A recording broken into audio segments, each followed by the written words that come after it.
in 1773. In her lifetime, Olive had 14 children, one of whom died at birth. Such a large number of children born to one woman was not uncommon at the time. Nathan supported Olive and their baby in a number of ways. Along with surveying, he spent considerable time laying traps and collecting skins to sell. In 1802, he left Olive to go trapping with his friend William Lamb. Together, the men ran a trap line all winter and caught 900 beavers, selling the skins for $250 apiece. Nathan reported that many of the best skins were stolen by the Indians, however. In 1804, the fourth year of the Femme Osage, Nathan and Olive moved into a log cabin about a half-mile from Daniel Morgan Boone's house. Robert Hall had built the cabin but had left it after a short time. Nathan stopped hunting and began to cultivate the land around the cabin. Later that year, Daniel and Rebecca Boone moved from Daniel Morgan Boone's property to stay with Nathan and Olive. They built a half-base camp consisting of a cabin with 3 walls and open to the south to catch the sun. A cabin like those used for winter hunting camps when the Boones lived in Kentucky. Daniel and Rebecca lived in the cabin in Nathan and Olive's backyard for many years. During that period, Olive grew close to Nathan's parents. From Daniel, she learned many of the stories of the frontier. From Rebecca, she learned much about surviving as a woman in the wilderness. Rebecca was known for her resourcefulness and perseverance, and also for her patient demeanor. Much later, in an interview with Lyman Draper, Olive told a story that illustrated Rebecca's patience. On Rebecca's second meeting with Daniel, she said, they sat upon a ridge of green turf under the cherry trees, and Daniel Boone was beside Rebecca Bryan, and doubtless turning over in his mind whether she would make him a good companion. At that time, he took his knife out, and taking up one corner of her white apron, began to cut and stab holes through it, to which she said nothing, nor offered any resistance. It was a story Daniel often told, and Olive explained that Daniel Boone had pulled this stunt in order to try her temper, thinking if it was fiery, she would fly into a passion. Because she remained calm, Daniel declared he decided to marry her. Destroying a piece of fabric would have made some women furious. Women had to make use of every resource that came their way. Every thread had to be spun by hand and woven or knitted into useful things. Olive told Draper, we used to gather needles, a sort of hemp, toward spring, and when it became rotted by wet weather, we could spin it. It was very strong. It grows in rich land about 4 feet high. A softer yarn was spun from buffalo wool and knitted into socks. It was quite soft and wears very well. Olive also learned the habits of the wild animals around her, their feeding habits, and when they were good for food. She told Draper, we found turkeys who were very thin in summer because of ticks and made poor food. In the fall, they would fatten rapidly on beech and other small mast.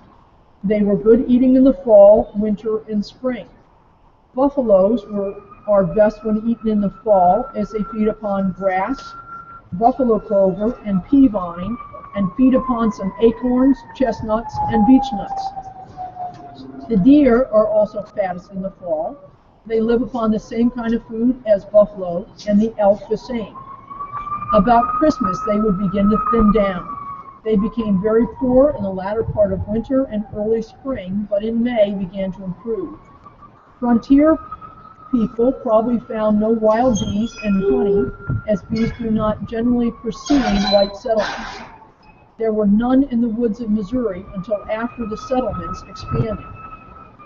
Like Rebecca, Olive lived most of her married life with the possibility that Nathan would not return, that he would die in the wilderness, killed by an Indian or a wild animal. From time to time, the likelihood was brutally confirmed. In December of 1804, Nathan went hunting and trapping with Olive's brother, Marthius. They had collected 56 beaver pelts and 12 otters and were near the Kansas City when they remembered that their wives had asked them to be home for the Christmas holiday. As they headed back to the Boone camp, Nathan and Tice encountered 22 Osage Indians. Nathan recounted the tale to Lyman Draper. They took our 3 horses and what furs we had and told us we better clear out, for there was another hunting party for us. Nathan and Tice realized that the Osage had been honest with them when they heard another group of Indians coming. Luckily, they had time to hide. The next morning, they were met with still another party of Indians. We ordered them off at gunpoint, but they said they were soft, so we were permitted to come in and eat. A compromise was reached, and we finally started off in the company of those Indians. Soon other Indians joined them. Nathan was struck in the head by a ramrod, and a standoff developed. Finally, the Indians said that if we give them powder, balls, and flint, they might let us go. And so Nathan and Tice were left with 1 hunting rifle and 5 bullets. They had no coats or blankets, and it was in the middle of winter. The 2 men used their first 4 bullets, but killed nothing. Finally, Nathan was able to shoot a large panther. Nathan remembered the animal had a sweet and caddish taste. I cut the skin into 2 pieces, and we each made a vest, cutting holes for inserting our arms and wearing the fur side next to our body. Eventually, they found the trail that led to the camp of American frontiersmen, including Nathan's nephew, James Calloway. The men brought them home, both on the brink of death from extreme shock. Olive remarked years later, it was the first Christmas he had spent at home since our marriage, and I had the Indians to thank for that. Tice did not recover from the incident. He held on for 2 years, mostly confined to his bed until his death. In 1805, Nathan went to the great Osage village on Palm de Clear Creek to recover the horses and traps that had been stolen from him on his hunting expedition with Tice. A trader told him that the robbery had been committed by members of the Little Osage Nation. But when Nathan went to the Little Osage settlement, he couldn't find the culprits. The great Osage chief Whitehair had sent several of his braves to help Nathan find the horses. But when the braves arrived, the horses had been hidden away, and only the traps could be recovered. In 1806, Nathan, Daniel Morgan Boone, and 3 other men established the Boone's Lick Salt Manufacturing 12 miles northwest of the present town of Booneville in Howard County, Missouri. In the beginning, Nathan and his parents shipped 25 to 30 bushels of salt per day by dugout canoe to settlements on the river. Salt was essential for preserving meat, animal skins, and produce, which made it of great value to early settlers. In the first year, the salt manufactory had 6 to 8 men working, then later years, 16 to 20 men, producing 100 bushels a day. Eventually, Nathan, his brothers, and their fellow investors quit the business for lack of profits. The Missouri Department of Natural Resources purchased and now maintains a 50-acre historic site where the lick once was. Visitors to the Boone's Lick historic site may follow a trail that leads down to the wooded hillside to the salt springs. In March of 1812, preparing to declare war on Great Britain, President James Madison appointed Nathan as a captain of Missouri Rangers, which became widely known by the less official names Boone's Mounted Rangers, and the Minutemen of the Frontier. The group of 100 men were volunteers, and they paid for everything they needed to patrol the Missouri frontier, including weapons, horses, clothing, and food. Olive knew that this position would put her husband in danger, and it is likely that she often heard stories of how he narrowly escaped death. According to one famous tale she probably heard many times, the Mounted Rangers were on a particularly long campaign near present-day Peoria, Illinois. On the second day out, they camped along a shallow creek. Around midnight, one of Nathan's sentries reported that a group of Indians was attempting to surround the encampment. Nathan awakened and quietly helped his troop escape to the other side of the creek. When the Indians caught sight of Nathan's figure in the darkness and were sure they had spotted Captain Boone himself, they carefully aimed their muskets. However, as luck would happen, Nathan just happened to step into a sinkhole and suddenly fall. The Indians fired, but Nathan hit the ground and thus survived to tell the story. By the time the mounted rangers returned home, there was snow on the ground, and they had completely worn out their boots. They had wrapped strips of animal hide around their feet to help keep them from freezing. Back home, on the Femme Osage, Olive and her neighbors struggled through the days. Boone's Rangers had built a network of forts and blockhouses where settlers could gather when there was danger of attack. According to a historian, Douglas Hurt, the neighbors used the shelters to keep safe twice, between 1812 and the end of the war, 1812 to 1814. Mary Boone Hossman, Nathan and Olive's youngest daughter, spoke to many reporters and historians over the years. She remembered that her father was often away from home for months on end, so long that her mother would believe him dead. Then one day, with no notice, he would arrive home. He would go into the bedroom, take off a concealed canvas belt on which had been sewn 2 canvas pockets. The pockets would be full of gold, for the government paid its soldiers in gold. In 1813, Rebecca Boone died. She had gone on a trip with her husband to visit their daughter in the early spring. Jemina and Flanders Calloway had grown sugar maple trees located about a mile away from Olive and Nathan's house. Rebecca and Daniel greatly enjoyed traveling there for the annual sugar spinning time. One day, Rebecca complained that she was feeling ill. Daniel brought her in from the grove to Jemina's house to rest, but he could not save her life. She died there at the age of 74. Daniel missed Rebecca greatly after her passing, and he gave up his home. He spent considerable time at the home of Jemina in Flanders so that he could be close to Rebecca's resting place. He also stayed at the homes of his son Daniel Morgan and Jesse Boone Bryan, as well as with Nathan and Olive. In their travels from St. Charles to their salt processing operation, Nathan and Daniel Morgan Boone had developed the route west to present-day Howard County that became known as Boone's Lick Trail or Trace, followed by many early settlers after 1812. It later joined the Santa Fe Trail. Sometime during 1816, 5 years before Missouri became a state, Nathan began construction of a permanent 2-story stone house near the Femme Osage in Defiance, Missouri. He wanted it to look like the houses he'd been seeing while visiting the Boone family homestead in Berks County, Pennsylvania, as an 8-year-old boy with his parents. Many know it as the home of Daniel Boone and incorrectly credit its construction to him. In truth, Nathan, Olive, and their children were the primary builders and occupants of the structure. The elegant stonework has led to speculation that experienced masons may have also been employed. The stone home is now maintained and operated as a historic site by Lindenwood University. In the late summer of 1820, Daniel Boone died in Nathan's home. He was 85 years old. Of course, there are many stories of the last years of his death. In the History of Dade County and Her People, published in 1917, Howard Ragsdale recounts a story that Aunt Mary Hossman, Nathan's daughter, told of Colonel Boone's leaving Nathan and Olive's house without a word to anyone about where he was going or what he was doing. He took with him one of Nathan's young male slaves and returned months later in the autumn with stories of his journey up the Missouri River across the state to the mouth of the Kansas River. He described the entire trip, including his discovery of salt springs on his travels. He died soon thereafter and was buried beside Rebecca.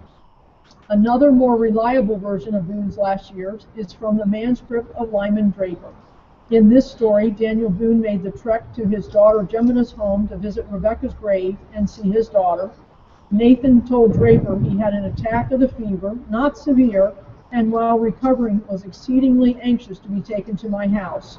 My wife and I visited the old man, and he insisted on going back with us. They postponed the trip for a few weeks as the doctor warned Daniel that more traveling could be the death of him. Nathan arrived at his sister's home with a carriage for Daniel and brought him back to the stone house on September 12th. He was weak and exhausted, but he refused medical treatment. Nathan remembered he said it was his last sickness, but he calmly said he was not afraid to die. Boone's family and friends and neighbors were all there with him. Olive prepared a special meal, including his favorite sweet potatoes. She put him to bed in a bedroom on the bottom floor of the stone house. Everyone gathered around. Olive sang some of his favorite songs as he requested. In the morning, he asked his relatives to come to his bedside and said goodbye. The date was September 26, 1820. As he asked that, his family buried him in a coffin carved of black walnut, which he had ordered for himself when Rebecca died. He was buried beside the resting place of his beloved wife. In 1832, Nathan and Olive sold 288 acres in Femme Osage Bottom to William Cashin for $1,032.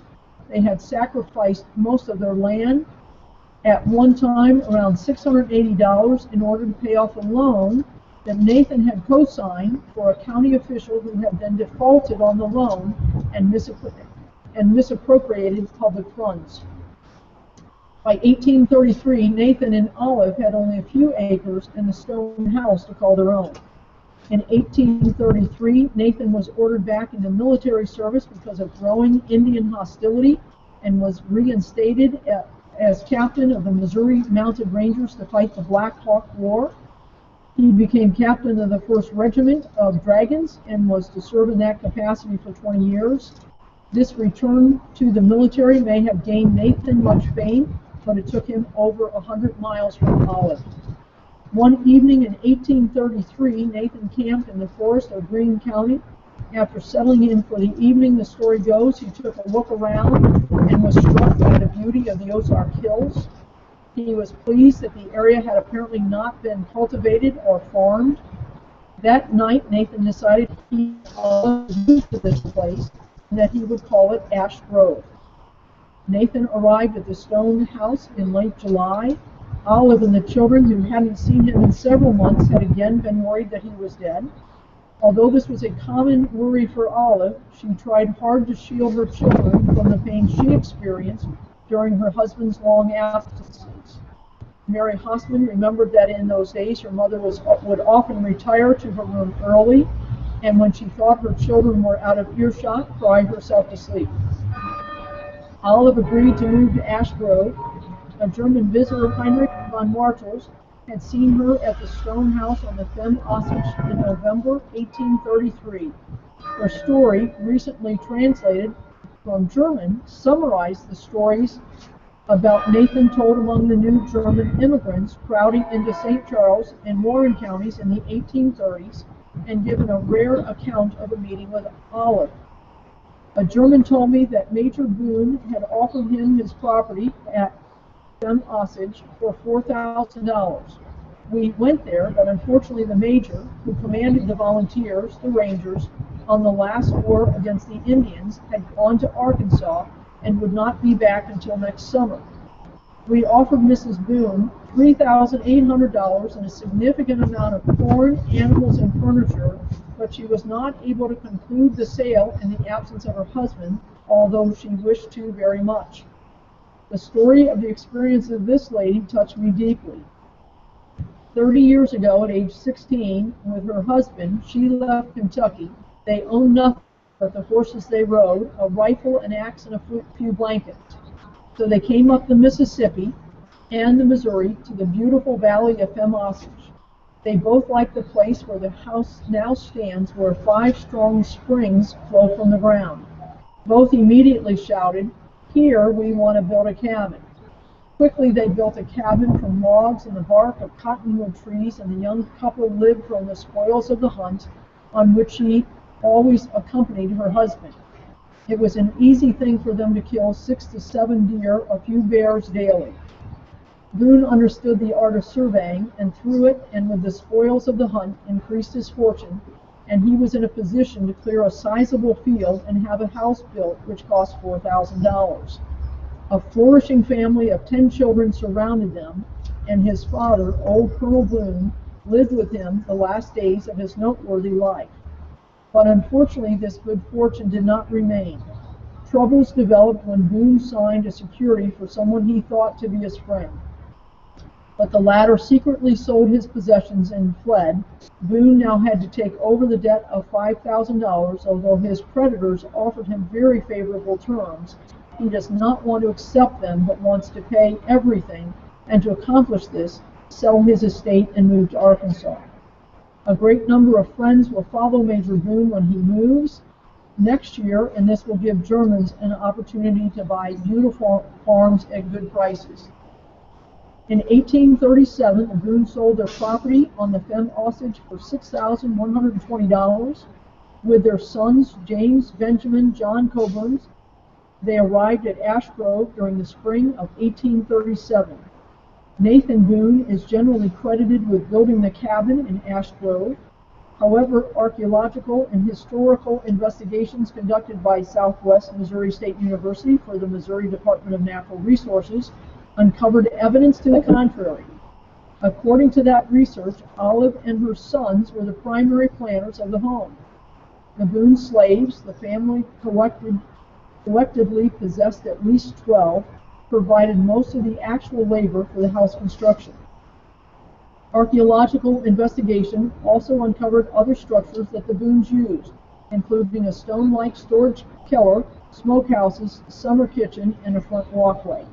It also revealed the Boone family cemetery and an African American cemetery. The site of the slave quarters has never been found. When Nathan died, he owned 11 slaves. In one interview, Robert Hossman, a great-grandson of Olive and Nathan, remembers his grandmother, Mary Hossman, telling about a large log home a stone's throw away from Nathan and Olive's cabin. This may have been the home where Nathan and Olive's slaves lived. They may have shared the house with the slaves of Benjamin Boone, who owned adjacent property. A tornado in 1937 destroyed much of the farming operation at Ash Grove. However, DNA researcher thinks that the Boones may have bred horses to sell. According to county records, Nathan owned 7 male horses, 9 mares, 3 colts, 4 fillies, and 1 stallion. The probate record indicates that Nathan and Olive grew wheat, corn, potatoes, and oats. Draper wanted to tell the real story of Daniel Boone, a large task when one considers that Daniel Boone had become a man of near mythological proportions. However, Nathan and Olive seemed to trust Draper's judgment, and they gave him a pack of original Boone family notes. Nathan testified for Draper that he considered Draper's work to be prepared with so much care and faithfulness, which alone will hand down to posterity many things like a correct view of my father's public and private career. Many of the family stories came to Draper from Olive, from Daniel Boone. For example, Daniel had witnessed the gruesome death of an older son in 1782 at a battle with the Indians at Blue's Licks during the Revolutionary War. At the same time of Draper's visit, Nathan considered him to be in feeble health. Although he stayed at home, he kept his commission in the Army until 1853, resigning at the age of 72. By October 1856, he realized he would not live much longer and dictated his will, and 4 days later he died. He left his beloved wife, Olive Boone, all of their worldly possessions, including the house, farming operation, during her lifetime. 2 son-in-laws protested the will, and Olive eventually renounced it, declaring her children as heirs. She agreed to sell most of the property, and on November 24, 1856, she held a sale. On the auction block were 74 hogs, 25 sheep, 23 horses, 5,600 bushels of oats, 70 bushels of wheat, several hundred bushels of corn. The sale brought $9,000, and other items, including livestock and households, brought almost $4,000. Olive kept the log home and property surrounded it and continued to live there until she died in 1858. For years, the log cabin in Ash Grove is a small family cemetery of the graves of Olive, Nathan, and other close relatives went largely unrecognized. Nathan and Olive's homestead stood unmarked until May of 1942, when a memorial marker was placed on Nathan's grave by the Daughters of the American Revolution, recognizing his service in the United States Mounted Rangers. The cabin was occupied by several families off and on until the 1960s, when it was mostly forgotten. In 1991, the Missouri Department of Natural Resources acquired the house and its 371-acre tract of land. Even though Olive stayed home and Nathan was away most of the time, they owned the property. The Department of Natural Resources calls the site the Nathan Boone State Historical Site. The home today is protected by weatherboarding and metal siding, which will be removed when the restoration is completed. The story of Olive Boone's life stands as a testament to the bravery and perseverance of the many frontier women who left their settled towns and homes for wild, uncharted territories. Although the credit for taming the American West usually goes to the explorers and hunters like Daniel and Nathan Boone, the constant labors of women like Olive Boone and other courageous women should be recognized as well.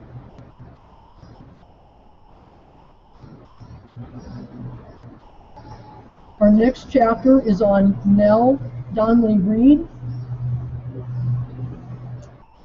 Nell Donnelly Reed, to a reporter, once said, "You can't be a well-balanced person if you insist on devoting all your attention to business, even those details which can be managed by others, leaving no free time for your development as a human being."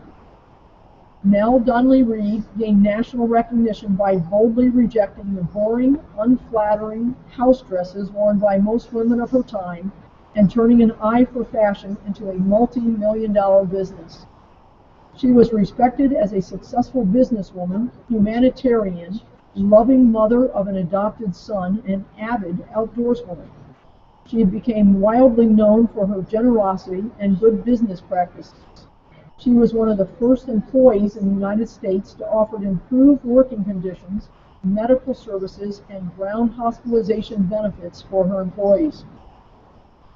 Born Ellen Quinlan on March 6 of 1889 on a farm in Parsons, Kansas, Nell was the 12th of 13 children. Her father, a farmer and railroad worker, had emigrated from County Cork, Ireland, hoping to find a better life in the United States. Nell received her education at a local Catholic convent, and after she graduated from high school, she moved to Kansas City and took a job as a stenographer. She found a rooming house where she could live and soon met Paul J. Donnelly, who also lived there. They were married when Nell was 17. The young couple saved money from their joint earnings so that Nell could go to Lindenwood College in St. Charles, Missouri. Few women went to college in those days, and it was even more rare for a woman to attend college after marriage. In fact, Nell was the only married student at Lindenwood. Paul Donnelly explained later to a reporter that he always sensed that Nell was intelligent. Nell graduated from Lindenwood College in 1909 and returned home so that she and Paul could start their life together in Kansas City. They had no children, which gave Nell time to enjoy her lifelong passion of sewing. At that time, women working at home usually wore shapeless 67 house dresses. The thinking seemed to be that if women spent most of her time cleaning and looking after children, it was a waste of money and effort for her to wear attractive clothes at home. Nell had an entirely different approach. She often remarked to her classmates at Lindenwood that she was determined to look presentable all the time, even if she were confined to working at home for most of her life. Her mother and sisters had taught her to sew when she was young, and she excelled at it, never needing to use a pattern. Using high-quality fabrics she would not fade or fall apart, Nell created a wide array of stylish, flattering dresses and aprons for herself and her family. Her dresses, which were form-fitting but never tight, usually reached to her knees and were pleating to allow for comfortable movement. The sleeves, which were often adjustable, were fairly short, also allowing for increased movement. One Christmas, she made brightly colored, tasteful dresses for all her sisters. I will yield the mic. Thank you. Thank you. Hello, this is Erin Hager again from Kansas City. I'm participating today because I believe that private medical decisions should be left to a woman and her doctors and not politicians. I'll be reading again from the book Backrooms, an Oral History of the Illegal Abortion Era. This is the story of Kathleen. I had an illegal abortion in 1969 in Missouri, where I was going to school. I was caught in a triple whammy of growing up Catholic, suddenly finding my sexuality and not having birth control as an option. And then suddenly I found myself pregnant. It was at that point that I had to do a lot of hard thinking. I had watched other people make the decision. Not a lot. There wasn't a lot of talking about sexuality at that time in rural Missouri. And then when it happened to me, of course, I felt trapped and I didn't have a lot of time. The counseling available would tell you to go home and have the baby and give it up for adoption. I was in my senior year of college. I had worked my way through and I was in no position to give it all up. Marriage was an option, but I was desperate not to do that, not to fall into that trap. So I went to my most liberated friend, and we put an ear to the ground, and we found out about this abortionist who I went to, full knowing that I was risking my life. It was a filthy operation. It was a rural town, a residential house, and it looked like a flop house where this MD kept an office just for this purpose. The office itself was filthy. He smelled of booze, and we had a very awkward time because, of course, I was fidgety and nervous and sort of numb.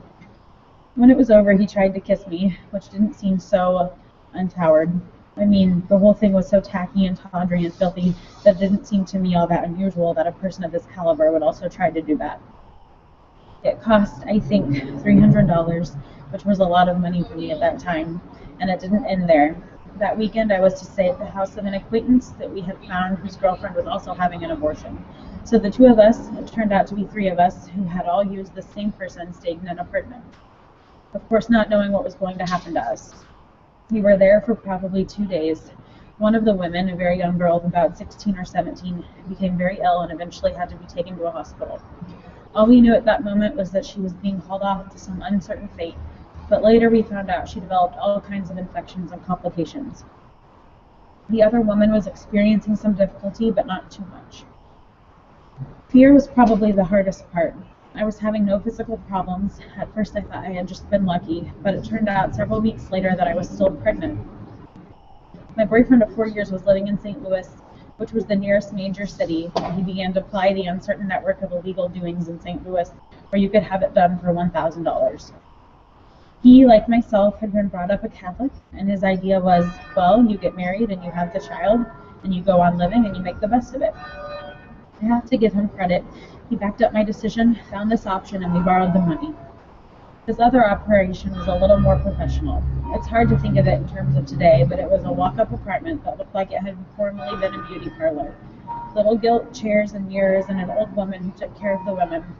I forget why, but I was there a day early and stayed with the old woman. The next day, a very professional-looking woman doctor came, and no chit-chat about what she was going to do. She used the vacuum procedure and cash on the line. The second abortion was successful, and I had no other health ramifications from that. Although later that spring, I was hospitalized for a mysterious ailment, which today I have figured out was colitis. I remember going through a battery of tests in a religious hospital in St. Louis, and the doctor kept asking, has anything happened in your life to make you so anxious? And luckily I was in my senior year and everything was anxious, but the whole experience left me, so it's a wonder I didn't have a nervous breakdown. Probably the only thing that gave me the strength to have the abortion was that I felt I would just as soon die as be trapped into poverty and motherhood. That's what it would have been. I didn't think it would have been a fair life for a child or a mother. I would have fallen into a loveless marriage of one sort or another, and I would be divorced today, and I would probably have had an unhappy kid. I knew that I had been playing Russian roulette with sex for over a year, but there wasn't a lot of thinking about anything about your sexuality. There certainly wasn't any of the discussion that women would have today about what to do or how to prevent pregnancy. If you ever thought about it, sex was something you did furtively. Even if you were going with somebody, as I was, it wasn't assumed that you were having a sexual relationship. You had to do it under wraps, so to speak, and then you became pregnant. When I think back on it, it was inevitable. It's amazing that it didn't happen sooner. But at that time, I thought I was damned unlucky. It was a heavy decision to make. I was already separating from my religion, but it was not just a decision about what to do with your body. You were deciding your eternal fate, and I had to decide whether I believed in all that stuff. And that was the kind of thinking I had also deferred. You kind of move away from your religion, and one day something happens and you wake up and say, I don't believe that anymore. I wasn't ready for that, but I had to make a decision. I had read what the church said about the beginning of life and eternal damnation and excommunication and all that stuff. But that's what it was, excommunication, automatic, between you and God. So I sort of decided that I needed control over my life now, and I wasn't going to hedge my bets against an uncertain eternity at that point. I feel that in a very basic way, at the last minute, I found a way to control my life, and it's paid off. I was 21, but I was very naive. I hadn't given full thought to my sexuality because I'd spent a lifetime not thinking about it, and that was true of a lot of women. It made it very difficult to decide what your values were, because you had your values and you had what you really did. In Missouri, we were probably behind other areas of the country. We were still waiting to be drafted into the sexual revolution. I think it was considered the just deserts of sex before marriage that you would have to be in such a predicament. Women dropped out of school to go to these little houses for unwed mothers with uncertain futures, and the stigma that was attached was incredible. The hypocrisy was amazing. There were sororities on campus. That was sort of like the good housekeeping seal of approval if you were a sorority girl. They used to have something called ethics council or something. It was like a morality council that would decide. One sorority sister went out with a very loose-lipped fraternity man, and apparently they were having sexual relations, and he went around talking about it all over the place. He talked about it to the fraternity that corresponded with my sorority, and so the morality board got together. I remember we were all called together for a meeting, and she was hauled up in front and told that she was bringing a bad reputation to the sorority by having sexual relations. And I remember I was horrified by that meeting, but I wasn't about to speak out. That would mean that I had thought it was okay that she was having sexual relations. They ruined this girl. She eventually had to leave the sorority because she was so alienated from the other women. And why? Because she was doing anything different? No, because she was doing it with the wrong guy. But anyway, the beauty of it was that the woman who headed the council had to get married at the end of the year, and then it was bridal showers and confetti. But what about all the others who had to get married? Every year it was somebody, and actually as the years went on, more and more of those women on that original morality council did get into dilemmas like that. Married to some guy they dated twice. To me, it was a big awakening about women and the way we treated each other. The whole anti-abortion thing, that they could make it a question of morality, I just can't bear to think that could happen again. Now the story of Lila. I had been dating Joseph almost a year. I met him in the spring of my freshman year, and I was still dating him in the fall. He was an African graduate student in engineering. He was very much attached to me, and I was fond of him. I think he liked me as an individual, and he also liked me, ritualistically. He liked what I stood for, he loved my family, and he was very close to my mother. He had been home for Easter holidays with us. He was a Catholic also, and black Catholics were really hard to find. The fact that he had foreign kind of threw my parents off because they didn't want me moving to Africa if this thing went any further. But he was as much involved with my family as he was with me, and that's kind of important to the story. During this time, going to Planned Parenthood was not something you did unless you were married, and I was